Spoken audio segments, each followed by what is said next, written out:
ये हमने अभी जो लास्ट सेशन अभी कंप्लीट किया था, तो we have completed till nested if else. If के अंदर इफ आ रहा था, ये हमने कल डिस्कस किया था। How we can use multiple if inside if and if inside else. ये कॉन्सेप्ट हमने यूज किया था। ये कॉन्सेप्ट कई बार हमें काम आता है जो if we have a multiple condition and there are possibility of condition within condition, तो हम नेस्टेड इफ एल्स पे जाएंगे। इफ एल्स का एक सबसे लास्ट ऑप्शन है, वो है else if ladder.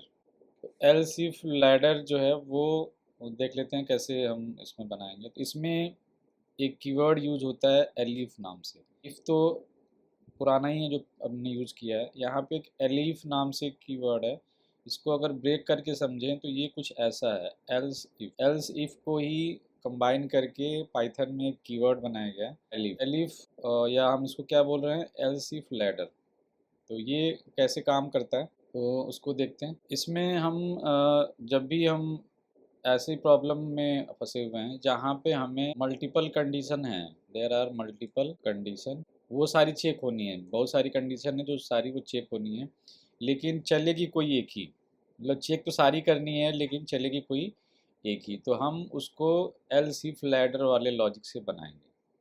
Simple if else में क्या होता था कि केवल एक कंडीशन है और वो ट्रू होगी तो इफ वाला कर लो, फॉल्स होगी तो एल्स वाला कर। ठीक है। एल्स इफ लैडर में हमें अलग अलग सेपरेट मल्टीपल कंडीशंस चेक करनी है और उसके ट्रू होने पे कोई हमें एक्टिविटी, एक्शन या कोई फार्मूला चलाना है। तो वहाँ पे हम यूज़ करेंगे एल्स इफ लैडर का। लैडर का मतलब है जैसे अब लैडर है सीढ़ी, तो स्टेप बाय स्टेप आगे जाते हैं। तो यहाँ पे हमें बारी बारी की कंडीशन मिलेगी, उसको चेक करते जाएंगे, जो भी ट्रू होगी वो वाला काम होगा, बाकी सब कुछ छोड़ दिया जाएगा। तो अगर इसको हम और थोड़ा सा ध्यान से देखें तो ये वर्क कैसे करेगा। तो इसको आप जब चलाओगे, कुछ ऐसा अगर हमारे पास लॉजिक आता है, तो सबसे पहले हम डिसाइड करते हैं कि कंडीशन क्वेश्चन में कितनी है। तो अगर n कंडीशन होती है तो इफ़ और एलिफ का जो ये पेयर बनेगा वो बनेगा n-1। मतलब n कंडीशन के लिए हमारे पास पेयर हमें n-1 रखना है। तो अगर यहाँ मैं देखूँ कि कितने मेरे पास ये सिंटेक्स में कितने पेयर हैं, पहला और फिर दूसरा और फिर तीसरा, तो ये 4 कंडीशन चेक कर सकता है। तो n=4 के लिए n-1 मतलब 3 कंडीशन हम चेक कर पा रहे हैं, और सॉरी 3 हम पेयर यहाँ पे बना रहे हैं। पहला पेयर इफ़ एल्स, दूसरा पेयर इफ़ एल्स और तीसरा पेयर इफ़ और एल्स। तो ये आप यहाँ से अब इसको चलाते कैसे हैं। पहली कंडीशन आपने पहले इफ में लिख दी, अगर ये ट्रू होती है तो ये वाला सेक्शन चल जाएगा, बाकी सारे छोड़ दिए जाते हैं। अगर पहला ही फेल है, पहली कंडीशन आपने लिखी तो थी, यहाँ कंडीशन लिखी हुई है लेकिन वो फेल हो रही है, तो फेल हो रही है तो ये लाइन तो नहीं चलेगी। अब ये जाएगा दूसरी कंडीशन पे, अगर दूसरी ट्रू हो रही है तो ये वाली लाइन चल जाएगी, बाकी सबको स्किप कर देंगे। ऊपर स्किप हो चुका था बिकॉज पिछली कंडीशन फेल थी, तभी हम यहाँ पे आए थे। उसी तरह थर्ड पे कब पहुँचेंगे, थर्ड पे कब पहुँचेंगे मीन्स कंडीशन 3 कब चेक होगी, किस सिनेरियो में कंडीशन 3 चेक होगी। अगर ये पहला फेल हो जाता है, दूसरा फेल हो जाता है, तो ये सब तो चलना ही नहीं चलना। जैसे ही तीसरी कंडीशन पे आते हैं और ये ट्रू होती है तो ये वाली पूरी जो इंस्ट्रक्शन की लाइन है वो चलेगी और नीचे का पार्ट भी स्किप किया जाएगा। तो ऊपर भी स्किप हुआ बिकॉज ऑफ फेल्योर कंडीशन, और कंडीशन 3 ट्रू हुई है तो केवल ये वाली लाइन चली है। तो आप देख पा रहे हैं कि इसमें चलेगा कोई एक ही इफ, मतलब चलने से मतलब है कि ट्रू कोई एक ही होगा, और वो ट्रू होगा तो वो अपना ब्लॉक चलाएगा, बाकी ऊपर से जितने भी कंडीशन फेल वाले हैं वो स्किप हो गए, और उसके जो जस्ट नीचे जितने बचे होंगे वो भी स्किप कर दिए जाएंगे। तो ये चलने का इसका बिहेवियर है। अब आखिरी एल्स जो केवल अकेला एल्स दिख रहा है उसका क्या रोल है। मीन्स हमने यहाँ पे देखा कि 4 कंडीशन के लिए हमने 3 ही कंडीशन चेक की है, 1 2 और 3। कंडीशन तो 4 थी लेकिन पेयर हमने 3 बनाए, पहला पेयर, दूसरा पेयर और तीसरा पेयर। तो इस एल्स का यूज़ क्या है, तो आप साफ देख पा रहे हैं कि पहली कंडीशन चेक हुई है, दूसरी चेक हुई है, तीसरी चेक हुई है। तो अगर तीनों ही फेल होती हैं तो क्लियर मामला है कि एल्स चलेगा, ये लास्ट वाला एल्स चलेगा बिकॉज तीनों ट्रू हुए नहीं। तो जो चौथी कंडीशन है ये अपने आप ही यहाँ पे एल्स के पार्ट में आती है, और वो जो चौथे में आप जो करना चाहते हो वो सारी लाइनें आप यहाँ लिख दोगे। खास बात क्या ध्यान रखनी है कि आखिरी वाले एल्स के साथ कभी भी इफ़ नहीं लगाना है। ये जो नए प्रोग्रामर जब आते हैं तो ये सब गड़बड़ी करते हैं। तो लास्ट वाले एल्स के साथ आप इफ़ मीन्स चौथी कंडीशन आप चेक नहीं करोगे, अंडरस्टूड है वो एज इट इज़ रहेगी। एल्स में जो कुछ भी उसके एवज में आपको करना है वो आप यहाँ लाइन लिख दोगे। अब एग्जाम्पल से हम क्लियर कर लेते हैं। तो ये पूरा हमारा है एल्स इफ लैडर, जो बहुत ही इंपॉर्टेंट है। मल्टीपल कंडीशंस को चेक करने में हम इसको यूज़ करते हैं। और देखते हैं नेक्स्ट। तो अब ये मैं उसी लॉजिक से ही मिस एल्स इफ लैडर से ही एक प्रॉब्लम को सॉल्व कर रहे हैं, उसका कोड बना रहे हैं। एक प्रॉब्लम है प्रॉफिट और लॉस निकालने का। इसकी हमने एल्गोरिदम भी क्लास में की थी, उसी का पाइथन हमें कोड लिखना है। तो उसको समझते हैं। हमें क्या करना है कि प्रॉफिट और लॉस निकालने के लिए एक पाइथन का कोड बनाना है। तो प्रॉफिट लॉस के लिए हम जब छोटी क्लासेज में हमें सिखाया जाता है प्रॉफिट लॉस निकालना, तो हमें वहाँ पे कॉस्ट प्राइस सिखाया जाता है, सेलिंग प्राइस सिखाया जाता है, फिर एक प्रॉफिट की वैल्यू आती है और एक लॉस की वैल्यू आती है। तो कुछ वैसा ही हमने यहाँ पे कॉन्सेप्ट फॉलो किया है। प्रॉफिट कब होता था, अगर हम पुराने कॉन्सेप्ट को देखें तो प्रॉफिट जब होता है जब हमने जितने में सामान खरीदा है उससे ज़्यादा में सामान को बेच रहे हैं, सेलिंग प्राइस अगर ज़्यादा है तो प्रॉफिट होता है। लॉस कब होता है, जब हमने जितने में सामान खरीदा था कॉस्ट प्राइस में उससे कम में हमने बेच दिया, mean selling price is less than cost price. तो हमें क्या क्या चीज़ें चेक करनी है। प्रॉफिट होने के लिए हमें चेक करना है कि क्या सेलिंग प्राइस कॉस्ट प्राइस से ज़्यादा है।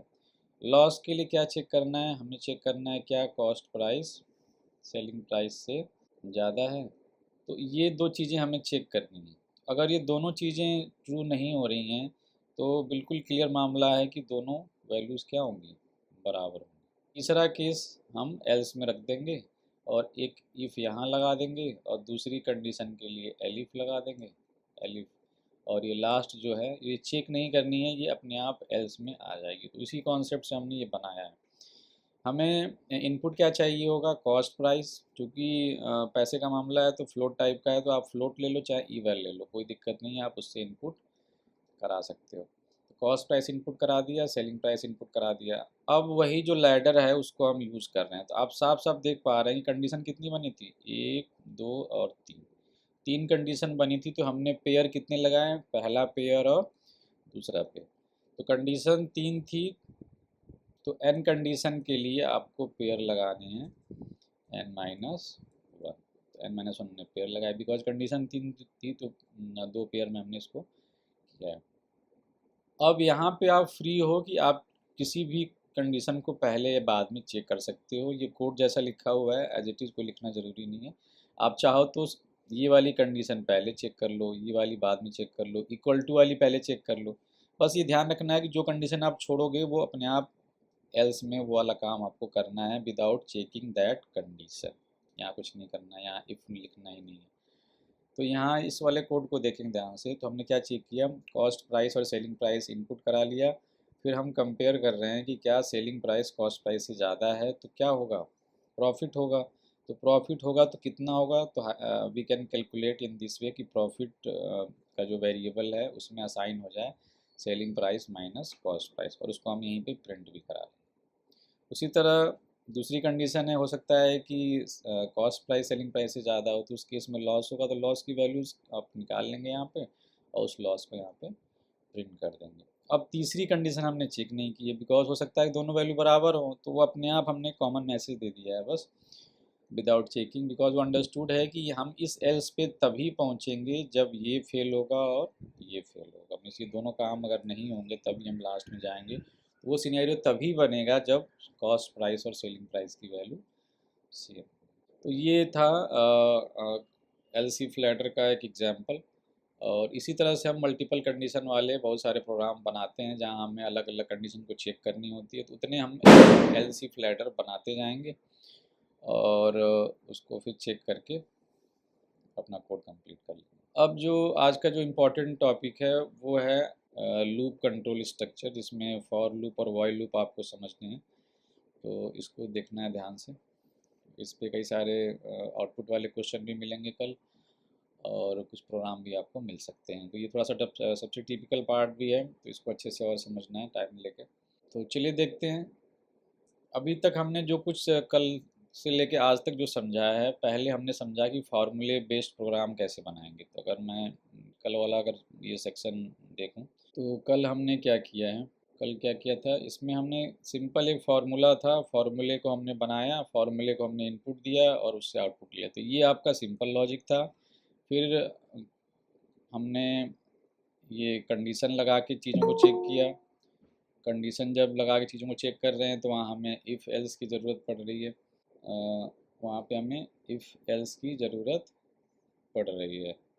तो वहाँ हमें इफ़ एल्स की ज़रूरत पड़ रही है। तो ये हमारा था कंडीशनल लॉजिक, या जिसको बोलते हैं डिसीजन कंट्रोल स्ट्रक्चर। फिर आज भी हमने उसी कॉन्सेप्ट को थोड़ा सा आगे बढ़ाया था कि अगर बहुत सारी कंडीशन रहेंगी तो हाउ वी कैन डील। तो उसके केस में हम नेस्टेड इफ एल्स का यूज़ कर सकते हैं, इफ़ के अंदर इफ़ लगा के, या ये आपका कॉन्सेप्ट है लैडर लगा के। लैडर में भी हमने मल्टीपल कंडीशंस यूज़ किए हैं। अब जो हमारा जो प्रोग्राम का लेवल है और थोड़ा सा कॉम्प्लिकेटेड हो जाता है, तो यहाँ पे रिक्वायरमेंट आती है, इसलिए हम लेवल और थोड़ा सा हाई करने जा रहे हैं इसमें।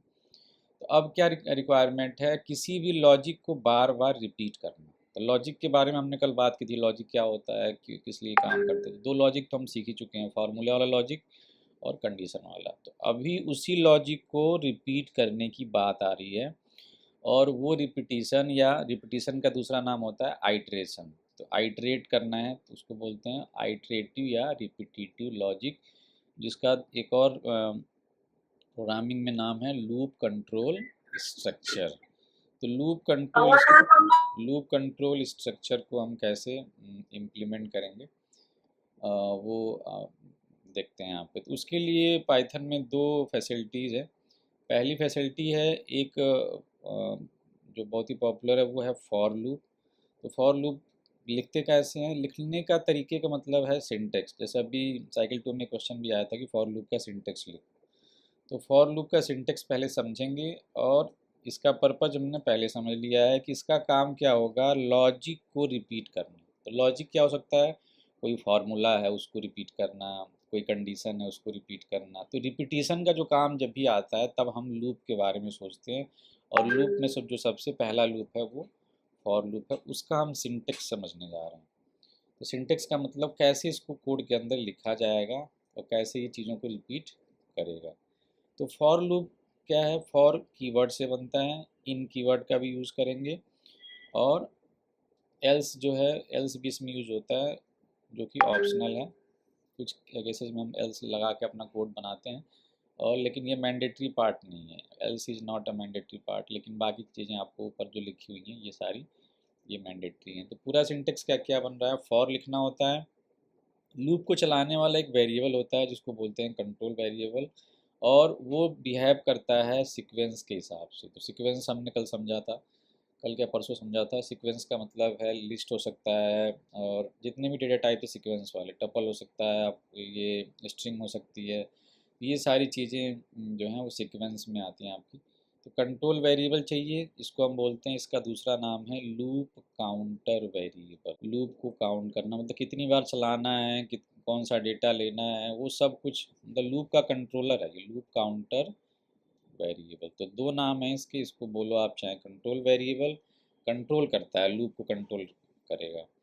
और सीक्वेंस चाहिए डेटा वगैरह लेने के लिए, और या टर्मिनेट कंडीशन हमें समझनी है तो वहाँ भी सीक्वेंस काम आएंगे। आप सीक्वेंस क्या है, वहाँ पे लिस्ट हो सकते हैं, ये हमने परसों वाली क्लास में समझा था। सीक्वेंस डेटा टाइप का पार्ट है, लिस्ट, टपल, स्ट्रिंग, या और कोई भी आप नंबर वगैरह भी ले सकते हो इसमें। इस तरह से चीज़ें आती हैं। एल्स जो है ऑप्शनल पार्ट है। एल्स का मतलब अगर फॉर लूप फेल होगा तो एल्स चलेगा। जैसे इफ़ के जब फेल होता था क्या चलता था, इफ़ फेल होने पे एल्स चलता था, उसी तरह फॉर का भी। अब इसमें होता है क्या है, कंट्रोल वेरिएबल क्या करता है, लूप को शुरू करने में हेल्प करता है, और सीक्वेंस के हिसाब से डेटा लेता है, और इसके अंदर जो कुछ भी इंस्ट्रक्शन लिखी होंगी उन्हीं को बार बार ये रिपीट करता है। ये रिपीटिशन करता है, बार बार रिपीट करता है। जब तक की कंडीशन सही रहेगी कंट्रोल वेरिएबल के हिसाब से, तब तक ये इस इंस्ट्रक्शन को बार बार क्या करता रहेगा, रिपीट करता रहेगा। रिपीटिशन इसका बार बार होता रहता है। अब हम ही इसको समझते हैं, इसका एग्जाम्पल लेंगे और ज़्यादा क्लियर होगा, ताकि हम आउटपुट के क्वेश्चन वगैरह बड़े आराम से अटेम्प्ट कर पाएंगे इससे। तो अभी बात होगी क्या कि फॉर लूप जो है वो लॉजिक को रिपीट करने में काम आएगा। लॉजिक का मतलब कोई फार्मूला हो सकता है, कोई कंडीशन हो सकती है जिसको हम बार बार रिपीट कराना चाह रहे हैं, तो वहाँ हम फॉर लूप यूज़ करेंगे।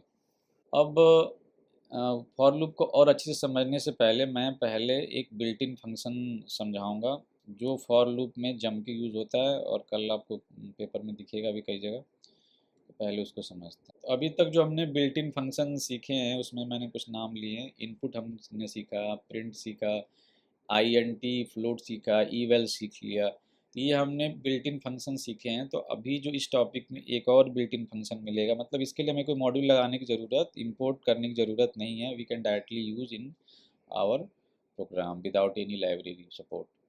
तो रेंज क्या है? रेंज एक बिल्ट इन फंक्शन है पाइथन का, और इसका काम क्या होता है? ये एक लिस्ट को क्रिएट करने में काम आता है, जिसके अंदर क्या होते हैं, सीक्वेंस ऑफ नंबर्स होंगे, और starting with the start and ending with one less than star. तो सबसे पहले तो अभी यहाँ समझ लेते हैं कि रेंज क्या है। Range is a built in function, जिससे हमें क्या मिलती है, एक ये लिस्ट बनाता है। लिस्ट में क्या रहेगा? लिस्ट में नंबर हो सकते हैं, कोई स्ट्रिंग हो सकती है, ठीक है। अब ये चलता कैसे है, डेटा क्या लेता है, उसको आगे देखते हैं। रेंज हमने क्लास में भी किया था, समझा था। जिन बच्चों की क्लास में ये मिस हो गया था, इसको ध्यान से समझना। कल आपको कहीं न कहीं 3-4 नंबर में यहाँ से क्वेश्चन बनता ही है। रेंज से क्वेश्चन आते हैं डायरेक्ट। रेंज का दिया रहेगा डेटा, पूछेगा बताओ इसका आउटपुट क्या है। तो ये जो अभी टॉपिक चल रहा है बहुत ही ज़्यादा इंपॉर्टेंट है, कल आपको परेशान कर सकता है ये टॉपिक। देखिए, तो रेंज जो फंक्शन है, फंक्शन मैंने बता रखा है, जब भी हम फंक्शन वर्ड बोलते हैं पाइथन के अंदर, तो उसके साथ पैरेंथेसिस चिपका रहेगा, अटैच रहेगा पूरा का पूरा। तो वो पहचान होती है कि ये कोई फंक्शन है। तो रेंज जो फंक्शन है उसका सिंटेक्स, मतलब कैसे ये लिखते कैसे हैं, तो रेंज को एक चाहिए होता है स्टार्ट, मतलब रेंज लिस्ट बनाएगा। ये बात हो चुकी है। रेंज क्या करता है? लिस्ट बनाता है। तो लिस्ट बनाएगा तो लिस्ट को शुरू कहाँ से करेगा, ठीक है। लिस्ट ख़त्म कहाँ पे होगी, और लिस्ट में इंक्रीमेंट डिक्रीमेंट कैसे होगा, लिस्ट आगे कैसे बढ़ेगी, और अगर घटने वाली लिस्ट है तो घटेगी कैसे वैल्यूज़। अब यहीं समझा रखा है हर चीज़। स्टार्ट और स्टेप जो पैरामीटर हैं, ये जो दो पैरामीटर हैं पहले और लास्ट वाला, वो ऑप्शनल पार्ट है। मतलब अगर ये रेंज के अंदर नहीं भी दिखता है तब भी रेंज चलता है, कोई दिक्कत नहीं। मतलब कौन सा पार्ट कंपलसरी है? स्टॉप वाला पार्ट कंपलसरी। स्टॉप होना चाहिए ताकि पता तो चले कि लास्ट डेटा कहाँ तक इसमें रखना है। अब कंपलसरी नहीं है, ऑप्शनल है, तो कैसे बिहेव करेगा? तो बाय डिफ़ॉल्ट लिस्ट जो है वो जीरो से शुरू हो जाती है अगर आपने स्टार्ट नहीं दिया है। अगर स्टार्ट नहीं दिया है तो रेंज क्या समझता है कि मुझे लिस्ट तो बनानी है, क्योंकि यूज़र ने या प्रोग्रामर ने स्टॉप तो दिया है ना, तो वो शुरू कर देगा उसको जीरो से।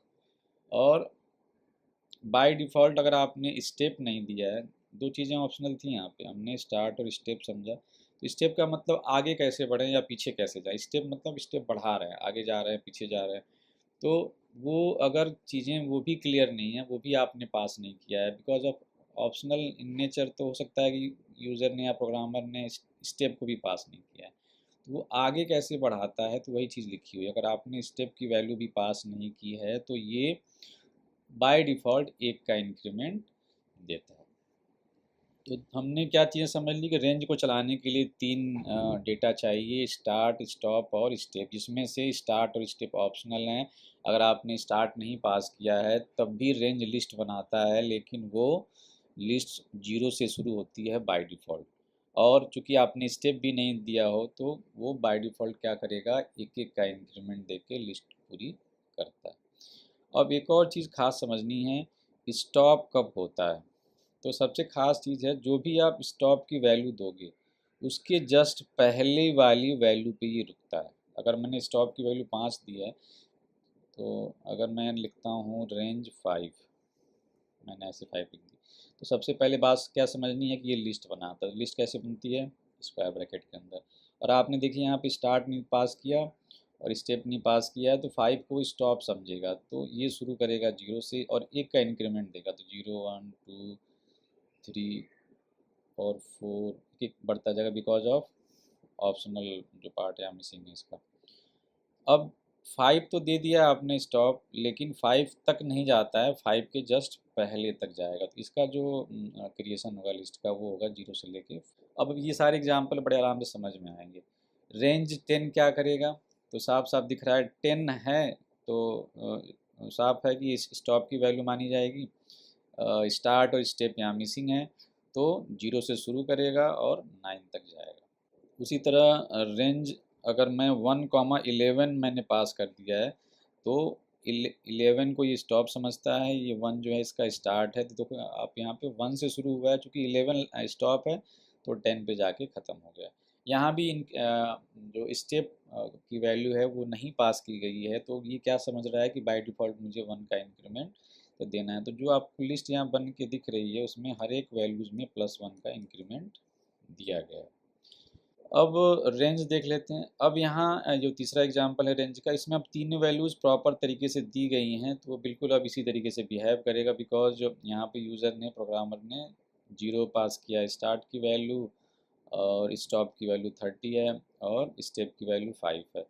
तो लिस्ट बनाएगा तो 0 से लेके, और चूँकि 5 का स्टेप है मतलब 5-5 का इंक्रीमेंट है, तो आप देख सकते हैं कि हर एक अगली वैल्यू में 5 का प्लस करके लिखा है, जैसे सीरीज़ बनाते हैं +5 वाली, तो बिल्कुल वैसे ही बना। खास बात क्या है कि ये 25 पे ही स्टॉप हो गया है, ऐसा नहीं कि मैं कह रहा हूँ कि 30 से पहले तक जाएगा, तो वो भी डिपेंड करेगा स्टेप कैसा है। अगर +1 का इंक्रीमेंट हुआ होता तो 29 तक जाता, लेकिन चूँकि +5 का इंक्रीमेंट है, तो जैसे ही 25 वाली वैल्यू आएगी, जब उसमें 5 करेगा तो वो हो जाएगी रेंज के स्टॉप के बराबर, इसीलिए 30 को वो नहीं दिखाता है और 29 भी नहीं दिखा रहा है, बिकॉज 25 के बाद जो अगली वैल्यू है वो एग्जैक्टली स्टॉप की वैल्यू है, इसीलिए वो स्टॉप को नहीं दिखा रहा है। तो I hope it is clear कि अगर रेंज हमारा कुछ और इंक्रीमेंट लेगा तो कैसे काम करेगा। अब ये था पॉजिटिव इंक्रीमेंट, मतलब आगे बढ़ रहे थे, लिस्ट हमारी आगे बढ़ के जनरेट हो रही थी। अब ये पीछे की साइड मतलब इंक्रीमेंट वाला लिस्ट बनाने का तरीका है। तो यहाँ साफ साफ दिख रहा है कि 0 से शुरू करना है और -9 तक जाना है, तो -9 तक नहीं, -9 के जस्ट पहले वाली वैल्यू तक जाएगा।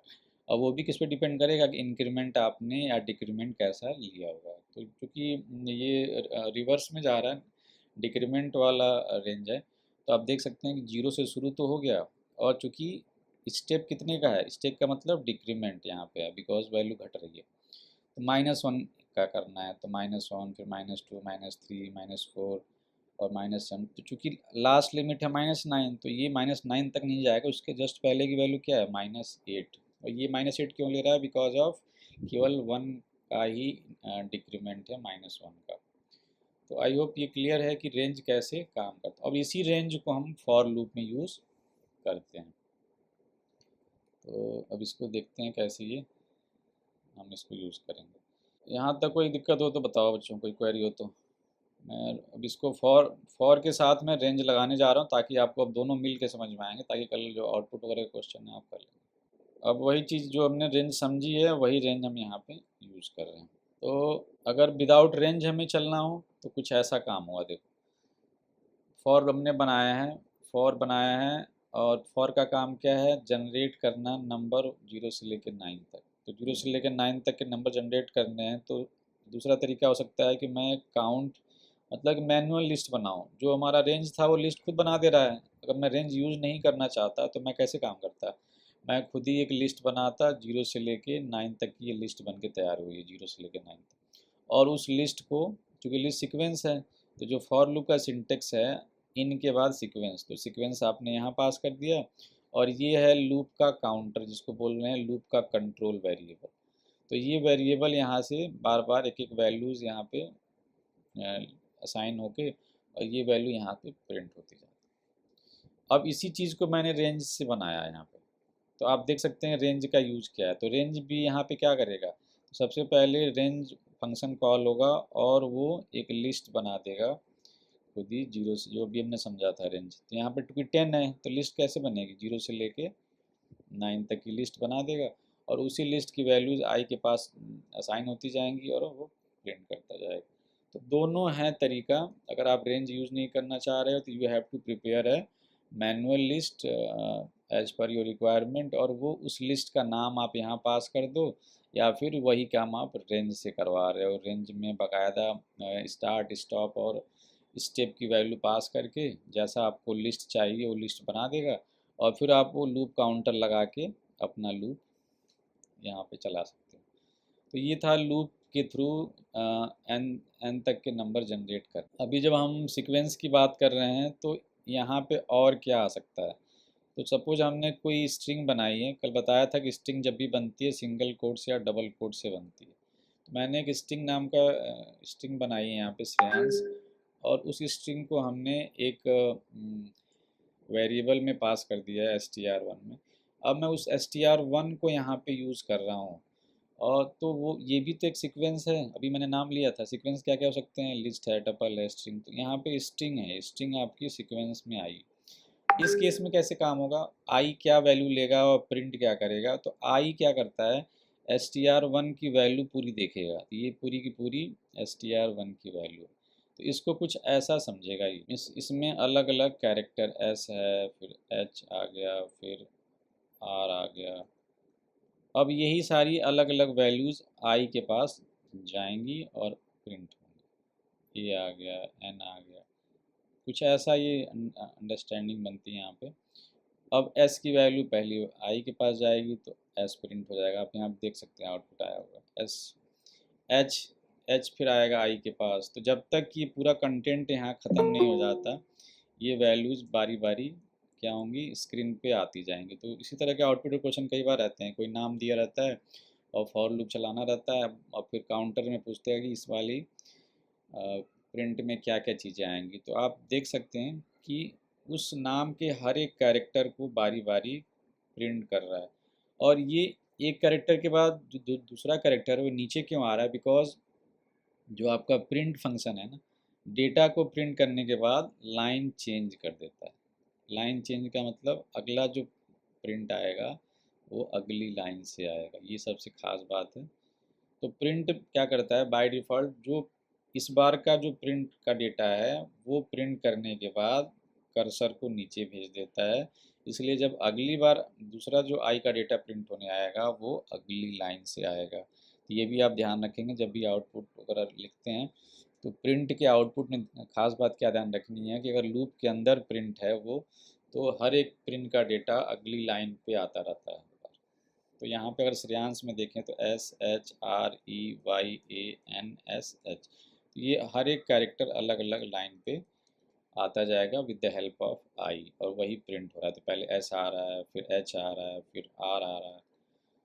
तो प्रिंटिंग हमारी स्ट्रिंग की लूप से ऐसे हो जाती है। कोई बोल दे कि ये नाम है, इसके हर एक कैरेक्टर को प्रिंट कराओ, तो बिल्कुल वही ये कोड है कि नाम पास किया गया है। नाम चाहो तो आप इनपुट से पास कर लो, या हमने मैनुअल दे रखा है कोई नाम, और फिर उसको लूप में पास कर। तो लूप क्या करेगा, ये वाला लूप उसके हर एक कैरेक्टर को अलग अलग प्रिंट करा देगा। तो ये था लूप का यूज़ स्ट्रिंग के साथ। अब इसको हम जो नंबर जनरेट करने वाला लूप है उसको हम अब जनरलाइज कर रहे हैं। तो जनरलाइज कर रहे हैं तो एक तो था कि 5 बार चलाने हैं, 10 बार चलाने हैं। अभी क्या कर रहे हैं, रेंज की जो वैल्यू है वो हम एक अपर लिमिट दे के चलाना चाह रहे हैं, ताकि रेंज जो है वो अपने हिसाब से काम करे। मतलब जो लिमिट आप दे रहे हो उतने तक जाए, या उसके हिसाब से वो अपना लिस्ट बनाए और डेटा को प्रिंट करे। तो यहाँ पे आप देख सकते हैं कि हमें कोई नंबर 1 से लेके n तक जनरेट कराने हैं। तो पहले मैं n की वैल्यू पूछ लूँगा इनपुट करा के कि n की वैल्यू, क्योंकि वैल्यू है तो फिर हमने int लगाया, वैल्यू हमने int लगाया,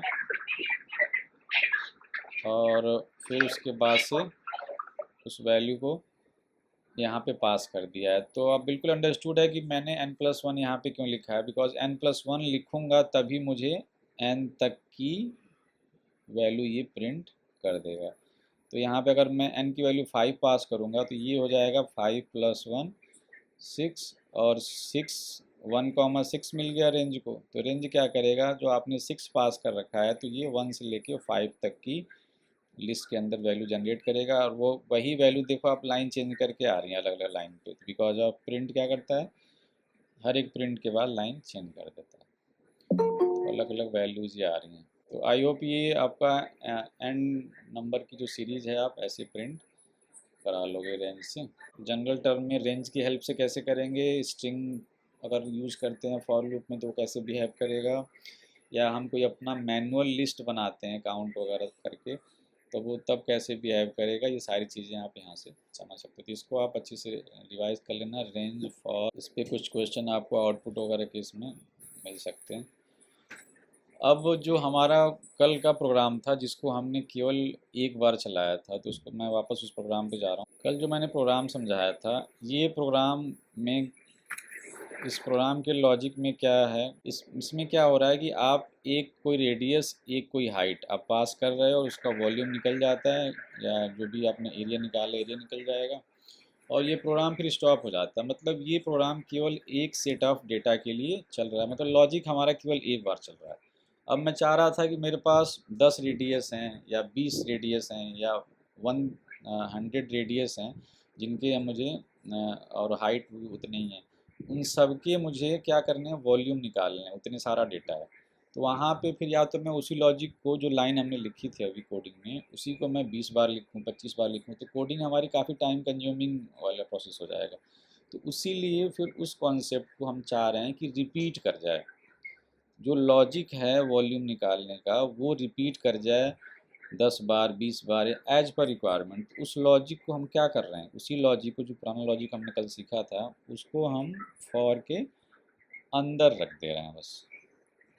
तो अभी यहाँ पे अगर ध्यान से देखें कि ये फॉर क्या कर रहा है, तो सबसे पहले इस फॉर के रेंज को देखेंगे। तो रेंज क्या करेगा, रेंज पहले एक पूरी लिस्ट बना देगा, बिकॉज 6 तक का रेंज है तो ये 5 तक की लिस्ट बना देगा, ठीक। और इसका मतलब हमारा ये जो काउंट है बारी बारी एक एक वैल्यू लेगा। वन लेगा तो 1 के लिए पूरा कोड चलाएगा, फिर 2 लेगा, फिर 2 के लिए पूरा कोड चलाएगा, फिर 3 लेगा। तो ये पूरा का पूरा जो लॉजिक है टोटल 1 2 3 4 और 5 बार चल जाएगा। तो जब 5 बार चलेगा तो अंदर हो क्या रहा है, तो अंदर जो हमने कल समझा था क्या कर रहा है, ये पहले एक रेडियस एंटर कर रहा है आर, और फिर हाइट का मैसेज देगा, हाइट एंटर कर, आप देख सकते हैं यहाँ पे रेडियस मांग रहा है, फिर हाइट मांग रहा है, फिर उस रेडियस हाइट के लिए वॉल्यूम निकाल रहा है। फिर अगली बार फिर चल रहा है 2 के लिए, काउंट की वैल्यू अब 2 मिल रही है, 2 के लिए चल रहा है, तो 2 के लिए फिर रेडियस मांग रहा है, हाइट मतलब सेकेंड वाले डेटा सेट के लिए फिर ये काम करना शुरू कर दे रहा है, उसका वॉल्यूम निकाल रहा है और उसका फिर वॉल्यूम प्रिंट भी कर रहा है। फिर जैसे ही, तो जब तक डेटा रेंज से इसको मिलता जाएगा तब तक वो काउंट फॉर लूप को चलाता रहेगा। इसीलिए बोलते हैं कि यहाँ पे ये क्या है, लूप काउंटर वेरिएबल लूप को कंट्रोल कर रहा है, चला रहा है। फिर 3 के लिए चलाएगा, फिर 4 के लिए चलाएगा और फिर 5 के लिए चलाएगा। जैसे ही वैल्यू इसकी आगे इसमें मिलनी बंद हो जाएगी, एग्जॉस्ट हो जाएगा, तो उसी समय ये लूप हमारा बंद हो जाता है। तो फाइनली हमारा ये जो कोड कितनी बार चल रहा है, 5 बार चल रहा है, 5 रेडियस और हाइट के सेट पे ये कोन का वॉल्यूम निकाल रहा है। तो आप देख सकते हैं कि 5 अलग अलग डेटा सेट पे हमें कोन के वॉल्यूम ये जनरेट करके देखा। तो ये यही है कॉन्सेप्ट किसका, लॉजिक को रिपीट करने का। तो लॉजिक था हमारे पास कौन सा था, वॉल्यूम का, तो वॉल्यूम के लॉजिक को हमने रिपीट किया। लीप ईयर का सीखा था कल, तो लीप ईयर का वो एक ही साल, मतलब एक ही ईयर की वैल्यू को चेक कर पा रहा था कि लीप ईयर है। अब उसी कॉन्सेप्ट को, ये कल वाला ही कोड है, ये हमने इसको बनाया था, बस इतना ही। अब उसी में क्या लगा दे रहे हैं, उस पूरे लॉजिक को हमने फॉर के अंदर रख दिया है, अंदर रख दिया है। और बाकी हमने पहले एन की वैल्यू भी पास कर दी है कि यूज़र कितने सेट ऑफ ईयर्स के लिए लीप ईयर चेक करना चाह रहा है। तो और इस को देखेंगे तो जो अभी जो हमारा पुराना कल वाला कोड था लीप ईयर का, जो केवल एक ही ईयर की एंट्री को चेक कर पा रहा था, now it is capable of checking n entries. यहाँ आप देख सकते हैं रेंज को हमने n+1 तक चलाया है, तो पहले ऊपर हमने n की लिमिट पूछ ली है कि आपकी लिमिट क्या है, कितने ईयर्स आप इसमें पास करोगे, वही बन जा रही है रेंज की अपर लिमिट, स्टॉप की वैल्यू।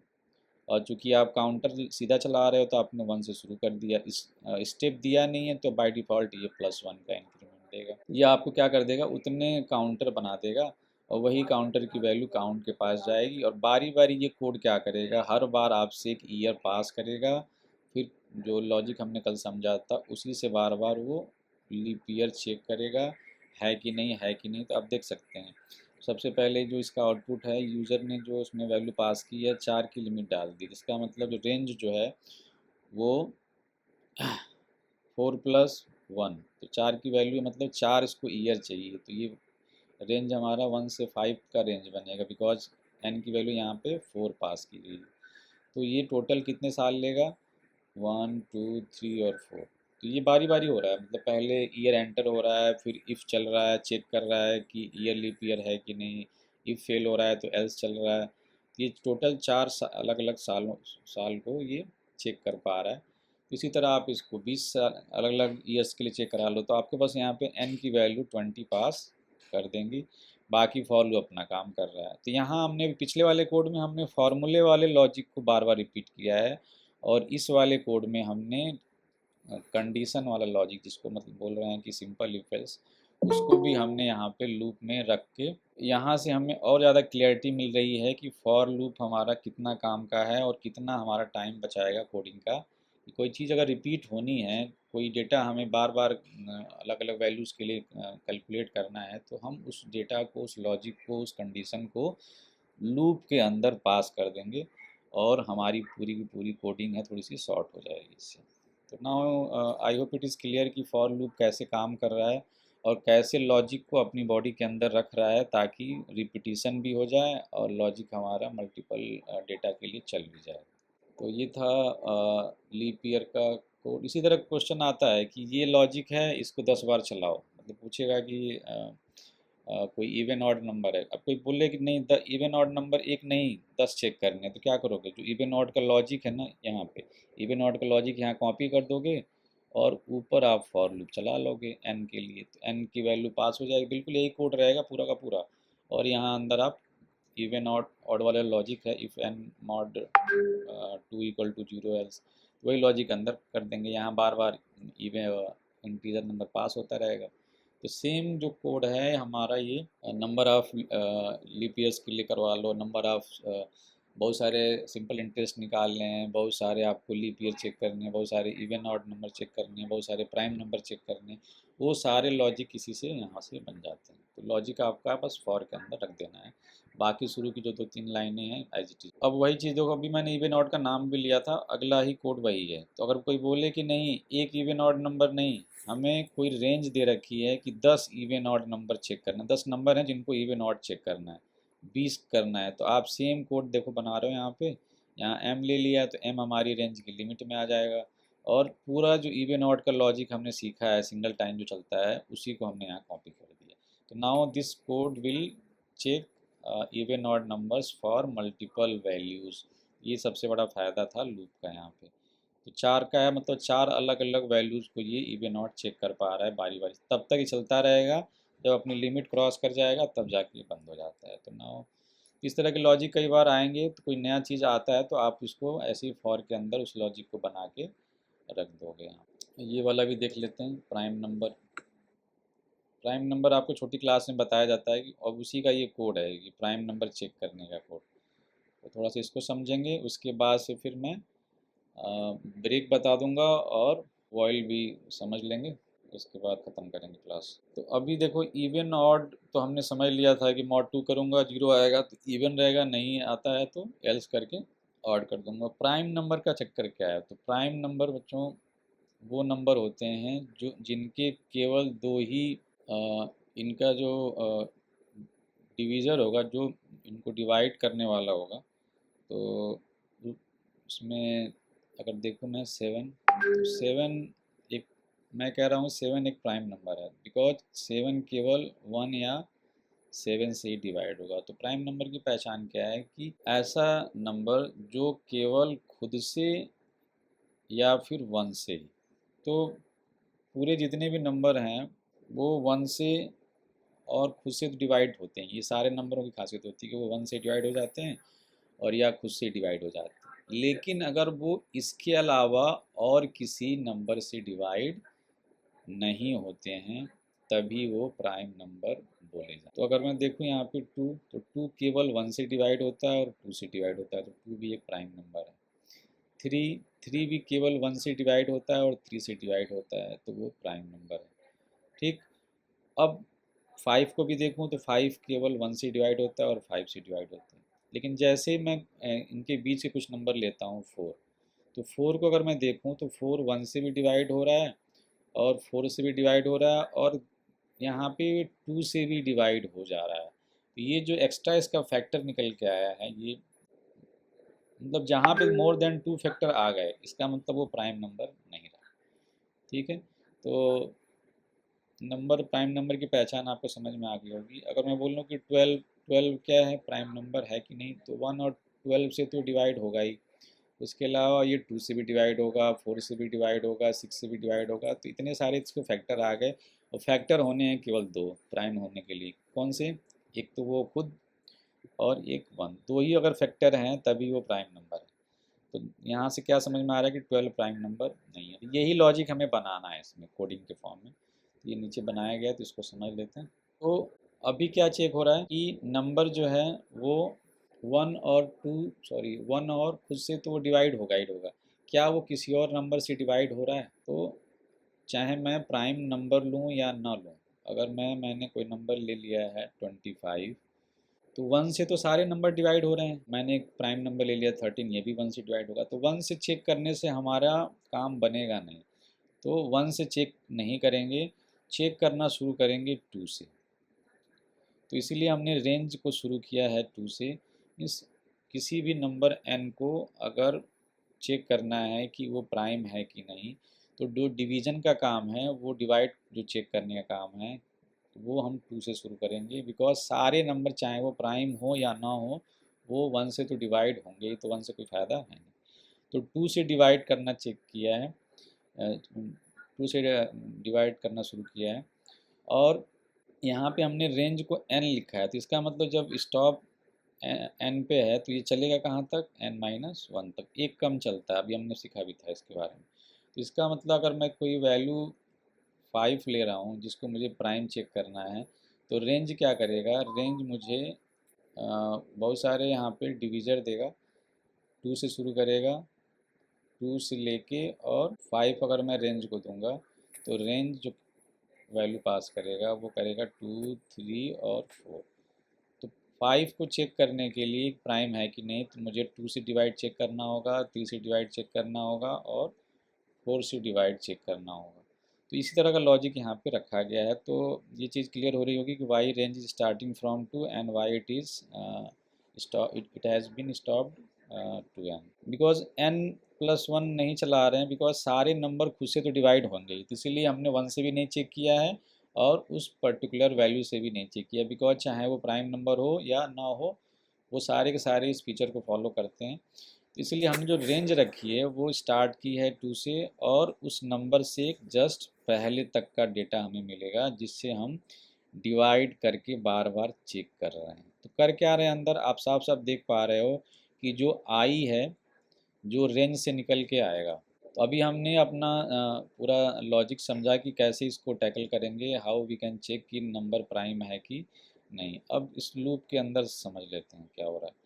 तो ये रेंज क्लियर है कि रेंज 2 से क्यों शुरू हुआ है, और n पे जाके, n मतलब n-1 पे जाके ये डेटा आपका ख़त्म हो जाएगा। तो वहाँ से वहाँ तक के हमें डिवीज़र मिल जाएंगे, तो वो आई के साथ आएंगे यहाँ पे, और आई जो है वो n को डिवाइड करके मॉड निकालेगा। तो अगर इसके बीच में अगर कोई डिवीज़र आ रहा है, मतलब जो उसका फैक्टर बन रहा है, मतलब उसको वो डिवाइड कर रहा है, तो डिवाइड अगर कर देगा तो मॉड का रिजल्ट क्या आता है? 0 आता है। तो अगर वो डिवाइड कर देगा तो अब जो नंबर है, चूँकि डिवाइड हो रहा है, तो डिवाइड हो रहा है तो इसलिए वो प्राइम नंबर नहीं है। डिवाइड कहाँ से कहाँ के बीच में हो रहा है? 2 से लेके और अपने से एक कम के किसी नंबर से वो डिवाइड हो जा रहा है। तो अगर कोई तीसरा फैक्टर अगर इस केस में निकल के आ रहा है, डिवाइड होगा तो डिवाइड है, तो ऑब्वियस है कि तीसरा फैक्टर निकल के आ रहा है, जो कि प्राइम के लिए, प्राइम नंबर होने के लिए, वो जो उसका रूल है, प्राइम नंबर के लिए केवल 2 फैक्टर होने चाहिए, उसको वायलेट करेगा, तो वो नंबर अब क्या रहा? प्राइम नंबर नहीं रहा। तो ये हमने यहाँ पे कॉन्सेप्ट यूज़ किया है प्राइम नंबर चेक करने के लिए। मीन्स जो आई हमें मिलेगा 2 से लेके n-1 तक का जो आई मिलेगा, वो बार बार उस नंबर को चेक करके, डिवाइड करके, मॉड करके, मॉड की वैल्यू चेक करेगा कि क्या कोई बीच का जो नंबर है उसने उस नंबर को डिवाइड कर दिया है। क्या डिवाइड कर दिया है तो वो नंबर प्राइम नहीं रहा। अब यहीं पे आपको ब्रेक का भी यूज समझ में आ जाएगा। कई बार ब्रेक पूछते हैं, ब्रेक किस लिए लगाए थे, तो ये एग्जाम्पल आप ये याद किए रहेंगे तो ब्रेक को समझाने में भी आसानी रहेगी। तो चूँकि हमारा जो लूप है, अगर मैं n की वैल्यू ले लूँ 6 ले लेता हूँ। 6 को मुझे चेक करना है कि प्राइम है कि नहीं। तो मेरा जो लूप शुरू होगा वो पहले रेंज को सेट करेगा। रेंज सेट हो जाएगा 2,6 और 2,6 होने पे रेंज हमें क्या क्या देगा डेटा, वो दे देगा 2, 3, 4 और 5, बिकॉज ये कम तक जाता है। तो एन 6 को चेक करना था कि प्राइम है कि नहीं। तो उसके लिए हमारे पास आई की ये जो पॉसिबल वैल्यूज़ ये मिलेंगी। आई जो है इन्हीं सारी वैल्यूज़ को बारी बारी पिक करेगा। अब अंदर चलते हैं। पहली बार आई की वैल्यू क्या मिली, 2। तो आई की वैल्यू जैसे 2 मिलेगी तो 6 मॉड हो जाएगा 2। तो साफ साफ दिख रहा है कि 6 जब मॉड 2 करेंगे तो क्या हो गया, 0 आ गया। इसका मतलब 2 ने 6 को डिवाइड कर दिया।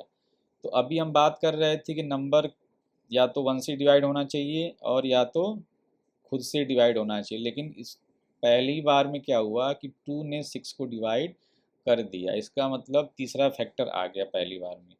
तो जब पहली बार में ही फैक्टर हमें मिल जा रहे हैं तो हम इनको फर्दर आगे क्यों चलाएंगे। तो जब आगे लॉजिक हमें नहीं चलाना होता है, बीच में ही रोकना होता है, तो हम लगाते हैं ब्रेक। तो ब्रेक का आपको यूज समझ में आ रहा होगा। जो हमारा पर्पज़ यहीं सॉल्व हो गया, बिकॉज फैक्टर मिल गया, नंबर डिवाइड हो गया किसी तीसरे नंबर से। तीसरे का मतलब है खुद से और 1 के अलावा। तो हम लूप चला के अपना टाइम वेस्ट नहीं करेंगे। यहाँ पे क्या लगा दिया है, ब्रेक। ब्रेक लगा दिया। तो ब्रेक का काम समझ में आ रहा होगा। किसी पर्टिकुलर कंडीशन के ट्रू होने पे लूप को अगर बीच में छोड़ के लूप से एग्जिट होना है तो आप क्या लगाते हो, ब्रेक। तो ब्रेक का पर्पज़ आप समझ लें। कल अगर ब्रेक लिखने के लिए आता है तो you can explain break with this example. तो ब्रेक को बोलेगा ब्रेक क्या करता है, तो break is a keyword that is responsible for exit from a particular block after satisfying certain condition. तो एक पर्टिकुलर कंडीशन हमें मिली यहाँ पे, वो कंडीशन जब ट्रू मिली तो हम फॉर के ब्लॉक से बाहर आ गए। तो ब्रेक आप फॉर के अंदर लगा सकते हो, व्हाइल के अंदर लगा सकते हो और आप इफ़ के अंदर लगा सकते हो। ठीक है। तो इससे क्या होगा कि बीच में ही काम छोड़ के बाहर आ जा रहा है, ब्रेक कर दे रहा है चीज़ों को, तो वो एग्जिट कर जा रहा है। तो लूप से अगर बाहर आना है बीच में ही, भाई लूप हमारा था 5 तक चलना था, लेकिन नंबर जब पहले ही डिवाइड हो गया तो आगे डिवाइड हो रहा है नहीं हो रहा है उसको हम चेक नहीं करेंगे।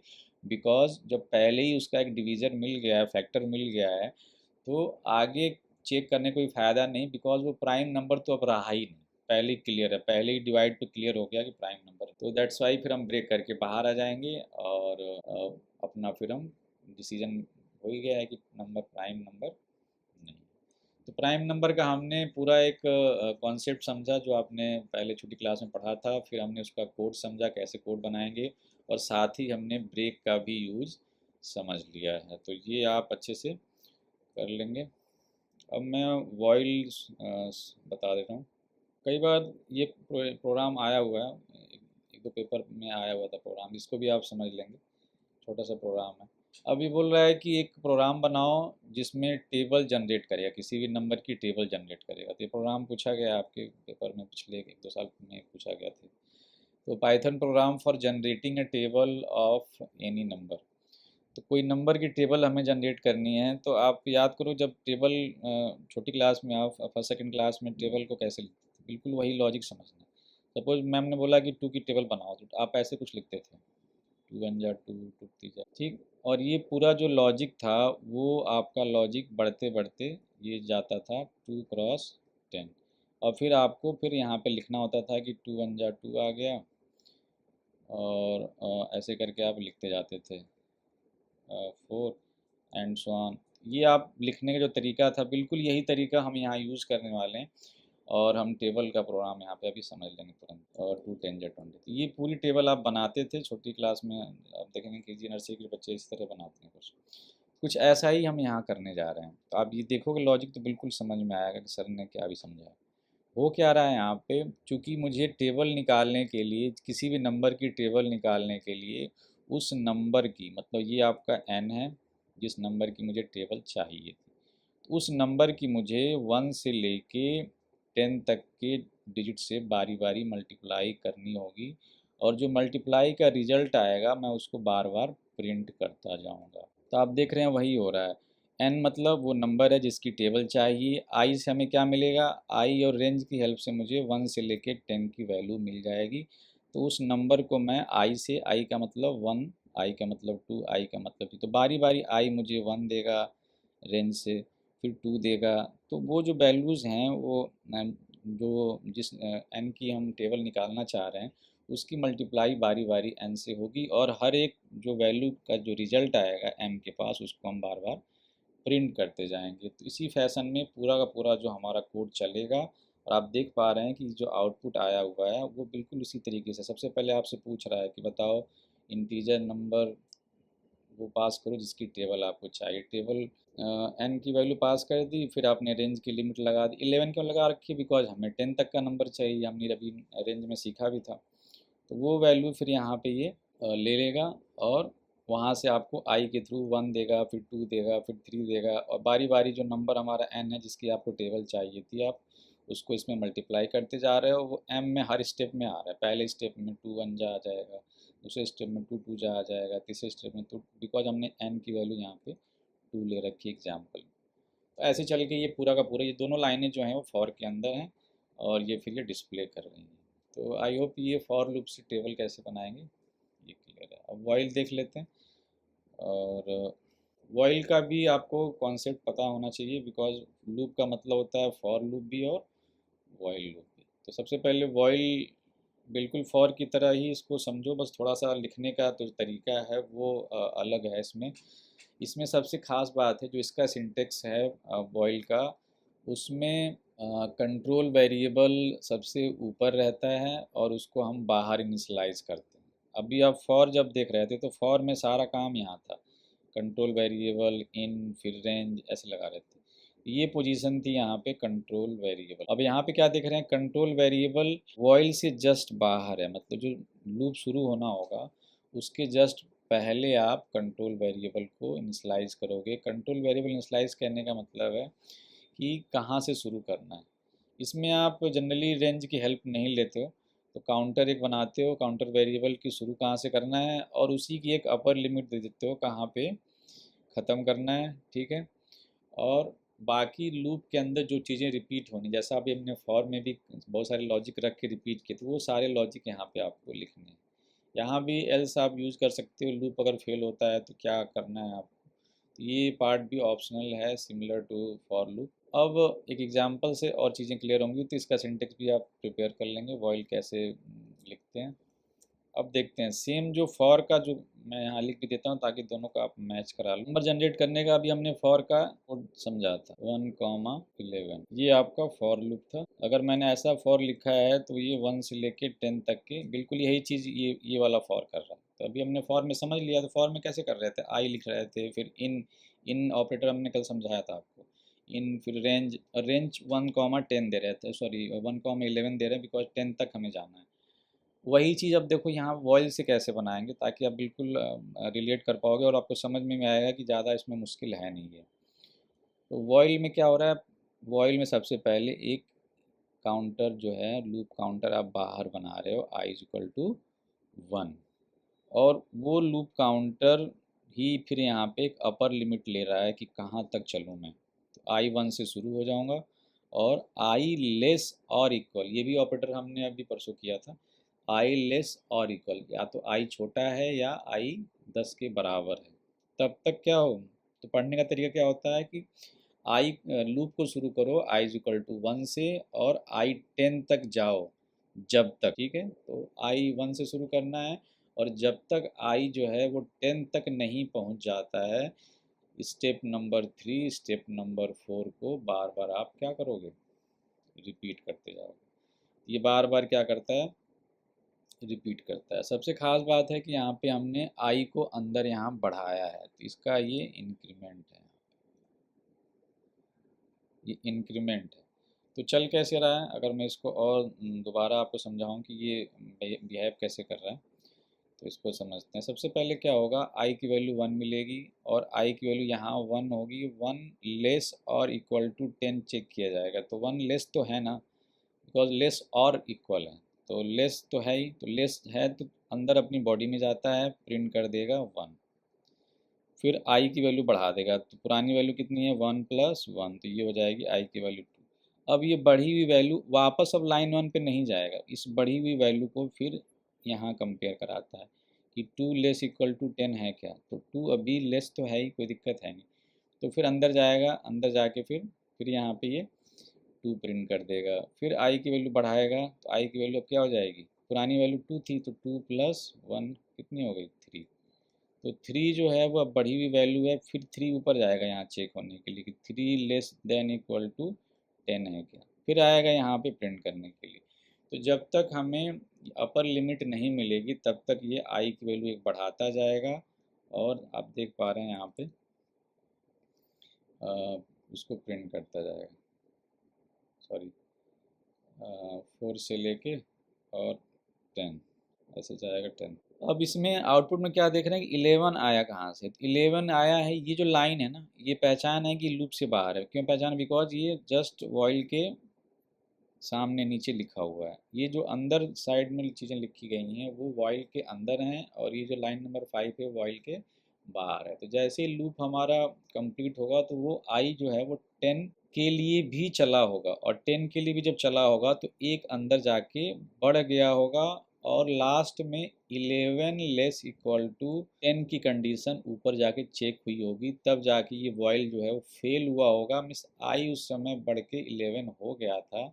और तब जाके जब हम लूप से बाहर आ रहे हैं because of failure of condition, तो उस समय आई के पास अब बढ़ी हुई वैल्यू जो है वो है 11, तो वही 11 यहाँ पे, बिकॉज प्रिंट हमने एक अलग से लगा रखा है नीचे, तो वो वाला जो प्रिंट है वो उसको 11 प्रिंट कर देगा। तो इसको आप बिल्कुल ध्यान से समझेंगे, हो सकता है कि एक आध आपको आउटपुट वाले कोड इस तरह से मिल जाए। तो वाइल कैसे चल रहा है और फॉर और वाइल में कैसे हम रिलेशन देख सकते हैं, वो चीज़ें क्लियर हैं। अभी एक आध हम फॉर वाइल वाले एक आध और कोड देख लेते हैं, तो ये आपको समझ में आ गया होगा। ये वाइल आगे बढ़ रहा है। अब जो चीज़ें हमने टेबल वाली की थी, तो टेबल वाला कोड आप वाइल से भी बना सकते हो। तो वाइल टेबल वाले कोड के लिए क्या चाहिए, टेबल वाले कोड के लिए नंबर चाहिए, टेबल में जनरेट करनी है वहाँ, लेकिन 10 तक का हिसाब किताब है, तो आप i इक्वल टू 1 से लेके 10 तक का एक वाइल लूप बना लो, और सारा फार्मूला वही है, नंबर की i से मल्टीप्लाई किया, m में रखा, प्रिंट करते गए, i को बढ़ाते गए। तो वही जो लॉजिक अभी हमने सीखा जा 2 1 जा 2 2 2 जा, वही पूरा लॉजिक ये आपका 10 तक के लिए चल जाएगा। तो सेम लॉजिक है हमने यहाँ पे वाइल। अब एक और देख लेते हैं, इसके बाद ये लास्ट है, इसके बाद से इसको आज का सेशन यहीं कंप्लीट कर लेंगे। तो एक नंबर है, एक नंबर है कोई 153, उस नंबर की सारी डिजिट्स को, मतलब नंबर को हमें रिवर्स में डिस्प्ले कराना है, ऐसा कोई कोड है, to display an integer number in reverse. तो नंबर को रिवर्स में डिस्प्ले कैसे करेंगे, तो उसको देखते हैं। इसमें हम वॉइल से काफ़ी अच्छा कोड बनाएंगे, वो अभी देखने जा रहे हैं, और ये काफ़ी जगह काम आएगा, बहुत सारे कोड में ये बेस लॉजिक का काम करता है। तो सबसे पहले तो हमने उस इंटीजर नंबर को पास कर लिया, और पास करने के बाद से अब इस तरह के लॉजिक को हम हैंडल कैसे करें, तो हमें चूँकि नंबर पास कर दिया है, अब इसका हमें रिवर्स चाहिए, मतलब हमें आउटपुट में चाहिए 350। ये सारे के सारे जो नंबर के डिजिट्स हैं सारे हमें रिवर्स में चाहिए होंगे। सबसे पहले 3 चाहिए, फिर 5 चाहिए, फिर 1 चाहिए।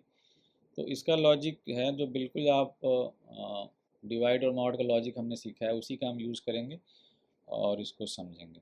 तो पहले इसको समझाता हूँ। नंबर हमें मिला 153, जिसको हमें डिजिट्स क्या करनी है, रिवर्स करके प्रिंट करनी है, या आप कह सकते हो कि नंबर को ही रिवर्स कर रहे हैं। तो सबसे जो इसमें इम्पोर्टेंट लॉजिक है वो काम आता है 10 से उस नंबर को डिवाइड करना। तो जब भी मैं किसी नंबर को 10 से डिवाइड कर रहा हूँ, और पूरा पूरा नहीं, इंटीजर डिवाइड कर रहा हूँ, फ्रैक्शनल अभी हम बात नहीं कर रहे हैं, तो नंबर को हमने 10 से अगर डिवाइड किया, तो यहाँ पे अगर हम ध्यान दें तो हम कर क्या रहे हैं, यहाँ पे डिवाइड करते गए और ये हमने डिवाइड इसको कर दिया और फाइनली 3 आ गया यहाँ पे। तो सबसे ख़ास बात यहाँ ध्यान देने वाली है कि जो ये 3 आया है ना, ये यहाँ ये जो 3 आया है, यही है उस नंबर का आखिरी डिजिट। तो यहाँ से हमें क्या चीज़ समझ में आ रही कि अगर मैं उस नंबर को जिसका मुझे रिवर्स चाहिए, तो नंबर अगर 10 से डिवाइड होता है तो जो रिमाइंडर आता है वो आखिरी डिजिट आ जाती है। अगर ये 0 भी होती तो रिमाइंडर 0 आता है, और 150 होता है यहाँ पे तो रिमाइंडर 0 आता ही, मतलब ऑब्वियस है कि लास्ट डिजिट निकल के आ रही है यहाँ से। और जो ये रिज़ल्ट आया है, डिवाइड का जो रिज़ल्ट आया है, इसको मैं बोलूँगा ये इंटीजर डिवीज़न है। तो हमने अभी क्लास में सीखा भी था, पिछली क्लास में, कि ये आपका n है और ये जो रिज़ल्ट आया है वो है n का फ्लोर डिवीज़न 10, तो वही आया 15। तो आप ऐसे भी देख सकते हो कि 153 का अगर मैं फ्लोर डिवीज़न पहली बार करूँगा तो इंटीजर पार्ट लेना है, फ्रैक्शन तो लेना नहीं, तो 15 आएगा 15, तो वही चीज़। अब क्या चीज़ समझ में आई यहाँ पे, जब मेरे पास नंबर 153 था तो फ्लोर डिवीज़न आया 15, और जो मॉड आया है ये कौन सा रिजल्ट है, ये है n मॉड 10 का रिजल्ट। n मॉड 10 आप देख भी सकते हो कि 153 मॉड 10 अगर मैं डायरेक्ट करता हूँ तो मुझे मॉड मतलब रिमाइंडर क्या मिलेगा, 3 मिलेगा, तो वही। तो सबसे जो इसमें इम्पॉर्टेंट चीज़ है क्या समझनी है कि जब नंबर 10 से पहली बार डिवाइड होगा और मॉड होगा, तो मॉड होने पे वो आखिरी डिजिट को अलग कर देता है। तो उसी आखिरी डिजिट को आप देख सकते हैं मैं आर में स्टोर कर रहा हूँ यहाँ पे। मतलब मैंने नंबर को 10 से मॉड किया, तो मॉड करने पे क्या आ जाएगा, आखिरी डिजिट आ जाएगी जो मुझे चाहिए पहले, बिकॉज हमें रिवर्स गिटार चाहिए। तो रिवर्स का पर्पज़ क्या है कि आखिरी डिजिट को अलग करो, फिर उसके सेकंड लास्ट को अलग करो, फिर इसको लास्ट करो। तो अभी अगला हमारा जो टारगेट होगा, तो उसको हमने यहाँ पे स्टोर कर लिया और इसको डिस्प्ले में डाल दिया। तो क्या हो जाएगा, पहली बार 3 प्रिंट हो जाएगा, हम ये चाह भी रहे हैं। और चूँकि अब अगली बार मुझे 5 अलग करना है, तो मुझे लास्ट में 5 चाहिए, तो अब मैं इसको अगले स्टेप में नया n बना दूँगा। तो नया n कैसे बनाऊँगा, ये जो रिज़ल्ट है मैं उसको अपडेट करके n में वापस रख लूँगा। तो ये क्या करेगा, पहले n था 153, अब जो है इस लाइन के चलने के बाद क्या हो जाएगा, n में चला जाए 153 फ्लोर डिवीज़न 10। अब n में क्या आ जाएगा, 15। ये चाहिए क्यों, बिकॉज अगली बार मुझे रिमाइंडर में चाहिए 5। वो कैसे मिलेगा, जब वो 10 से फिर अगली बार मॉड होगा। तो ये जो रिजल्ट आया है इसको मैं अगली बार का n बना रहा हूँ, तो अगली बार का n क्या हो जाएगा, 15। और उस n को फिर मैं दोबारा क्या कर रहा हूँ, तो वही ये लूप चल रहा है, बार बार क्या कर रहा है, नए नए जो अपडेटेड n मिलेंगे यहाँ से 7 नंबर से, उसको क्या करेगा, 10 से मॉड करके अलग अलग डिजिट निकालता जाएगा। तो 10 बन जा, तो इसको आप देखोगे तो यहाँ से फिर क्या हो जाएगा, ये आ जाएगा क्रॉस करके 5।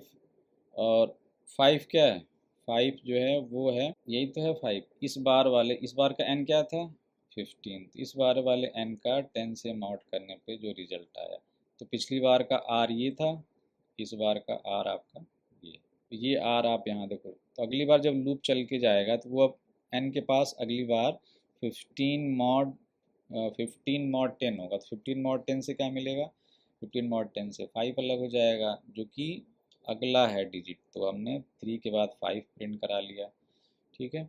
अब आखिरी में अब ये नया इस बार का n है, ये किसका रिजल्ट था, n फ्लोर डिवीज़न 10 का रिजल्ट था। अब इसको नया n बना रहे हैं, वो कौन काम कर रहा है, बार बार n को अपडेट करने का काम ये लाइन 7 नंबर वाली लाइन कर रही है, और फिर उसी नए वाले n को लेके जा रही है कि क्या वो जीरो से बड़ा है ना, क्योंकि ये काम कब तक करना है, जब तक कि n डिवाइड होते होते जीरो ना हो जाए, तब तक हम ये करेंगे। और जीरो अभी अब सामने यहाँ पे होगा, तो अगली बार के लिए जो नया n है वो है, नेक्स्ट टाइम के लिए हमारे पास जो नया n मिला है वो है 1, और उसका भी हम 10 से मॉड करने जा रहे हैं। तो यहाँ पे जब मैं n फ्लोर डिवीज़न 10 करूँगा तो ये हो जाएगा 1 फ्लोर डिवीज़न 10। तो आपको मैंने परसों सिखाया था कि जब भी हम फ्लोर डिवीज़न कर रहे हैं और नंबर छोटा होता है तो यहाँ पे आंसर आ जाएगा 0। और ये भी हमने सीखा था कि जब हम सिर्फ, मैंने पहले काफ़ी ज़्यादा इसको फोर्स किया था कि जब भी हमारा नंबर छोटा है और हम मॉड निकालने जा रहे हैं तो क्या रिजल्ट आएगा, यहाँ पे आ जाएगा 1। तो आखिर बार में हमें आर में जब n मॉड 10 करेंगे तो हमें मिलेगा 1। और हमें चाहिए भी यहाँ पे, बिकॉज जो रिवर्स करने पे डिजिट बन रही है वो 153 का जो रिवर्स बन रहा है, तो ये यहाँ पे मिल जाएगा 351। अब जब आखिर में जाएंगे इस नए वाले n को लेके जाएंगे जो कि 0 हो चुका है, तो 0 क्या कर देगा, फिर ये कंडीशन को फेल कर देगा और फिर हम वाइल से बाहर आ जाएंगे। तो ये पूरा जो कोड है वो डिजिट को रिवर्स करने के लिए, सॉरी नंबर को रिवर्स करने के लिए या किसी नंबर से डिजिट्स को अलग करना है, तो बहुत ही इंपॉर्टेंट लॉजिक है ये। इसी तरह के लॉजिक नीचे भी हैं तो उसको भी आप देख लेना कल कल के लिए। सम ऑफ डिजिट, तो यहाँ पे क्या किया है कि डिजिट्स को अलग कर लिया गया और जोड़ते चले गए तो वापस हमारा नंबर मिल जाता है। नंबर को हम रिवर्स में स्टोर कर लेते, उसी लॉजिक को थोड़ा सा आगे एक्सटेंड किया गया।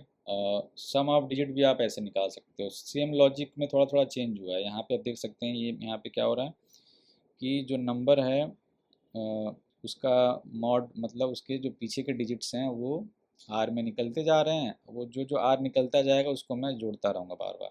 तो मैं उस नंबर के, जैसे नंबर है 789, तो पहले 9 मिल रहा है, फिर प्लस, फिर 8 मिल रहा है, फिर प्लस, फिर 7 मिल रहा है। तो ये तीनों नंबर फिर मैं यहाँ जोड़ के 24 ले आ रहा हूँ, तो इसको बोलते हैं सम ऑफ डिजिट निकालने वाला कोड। तो ये दोनों लाइनें वहाँ भी थी, तो डिजिट जब अलग करना सीख जाएंगे तो ये बहुत सारे लॉजिक बनते हैं। यहाँ से हम मॉड करके डिजिट अलग कर रहे हैं, यहाँ उसको छोटा कर रहे हैं और यहाँ बीच में जोड़ना है, प्रिंट करना है, वो सारा काम आप यहाँ पर, ठीक है। ये हमने वॉइल लूप समझ लिया।